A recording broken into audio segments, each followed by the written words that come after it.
मानगढ़ को राष्ट्रीय स्मारक घोषित करना कोई मामूली मुद्दा नहीं है। गुजरात में महीने भर बाद चुनाव है और उसके करीब 1-2 वर्ष के भीतर राजस्थान, मध्य प्रदेश, छत्तीसगढ़, कर्नाटक, तेलंगाना के विधानसभा और देश के लोकसभा चुनाव होने हैं।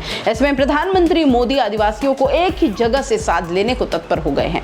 इन राज्यों में विधानसभा की 200 और लोकसभा की लगभग 50 सीटें ऐसी है जो प्रत्यक्ष रूप से आदिवासी बहुलता वाली हैं। उनके अतिरिक्त इन सभी राज्यों में 50-60% सीटें ऐसी है जहां अप्रत्यक्ष रूप से आदिवासी मतदाताओं की अच्छी खासी उपस्थिति है।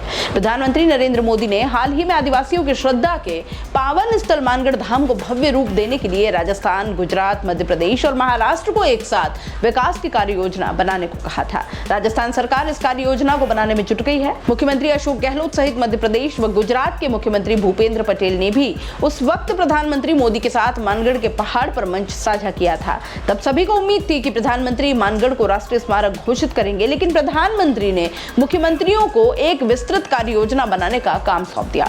मुख्यमंत्री अशोक गहलोत ने मानगढ़ से लौटकर राज्य सरकार के उच्च अधिकारियों को कार्य योजना तैयार करने को कह दिया है। मुख्यमंत्री कार्यालय सहित जनजातीय विकास विभाग, मुख्य सचिव और कला और संस्कृति विभाग इसकी तैयारियों में जुटेंगे। यह अलग बात है कि राजनीतिक तौर पर मुख्यमंत्री अशोक गहलोत और उनके कैबिनेट मंत्री प्रताप सिंह खाचरियावास ने प्रधानमंत्री मोदी द्वारा मानगढ़ को राष्ट्रीय स्मारक घोषित नहीं करने को निराशाजनक बताया था।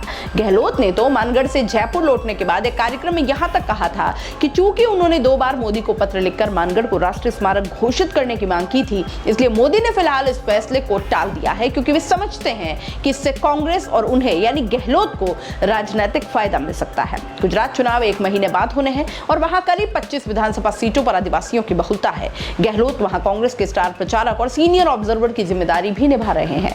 गहलोत ने हाल ही में बयान दिया है कि चाहे जो हो जाए, मानगढ़ आज नहीं तो कल सही, लेकिन राष्ट्रीय स्मारक बनेगा जरूर। आदिवासियों का ये पावन धाम राष्ट्रीय स्मारक बनकर रहेगा। गहलोत अक्सर कहते हैं कि उनके बयान के मायने होते हैं। ऐसे में राजनीतिक जानकारों का मानना है कि गहलोत के पास कोई न कोई पुख्ता जानकारी है, जिसके चलते उन्होंने कहा है कि मानगढ़ राष्ट्रीय स्मारक बनकर रहेगा।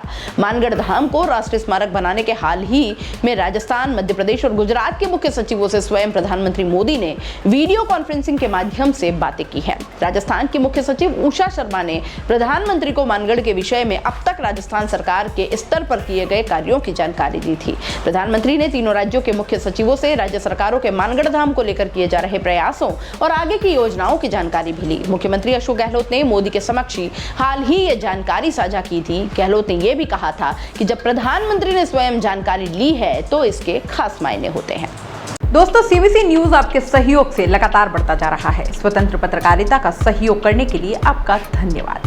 सबसे पहले तो जिन लोगों ने हमारे चैनल को सब्सक्राइब नहीं किया है तो पहले सब्सक्राइब करें, जिसका कोई शुल्क नहीं लगता और बड़ा आसान है। बस नीचे दिख रहे लाल सब्सक्राइब के बटन को दबाना है और पास में दिख रहे बेल आइकन को भी दबाना है, ताकि आपको अपने सीबीसी न्यूज के हर अपडेट्स मिल सके। हमारे इंस्टाग्राम पेज और फेसबुक पेज को भी लाइक करें, फॉलो करें। वहां पर भी आपको मिलती है तरह तरह के अपडेट्स।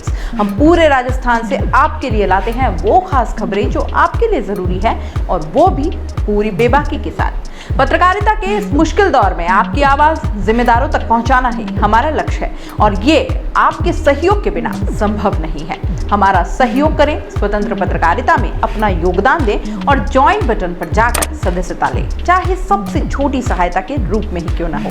जनता की बेबाक आवाज बने रहें, उसके लिए सहयोग आपको ही करना है। सब्सक्राइब करिए और ज्वाइन बटन पर क्लिक कर सदस्यता ग्रहण कीजिए।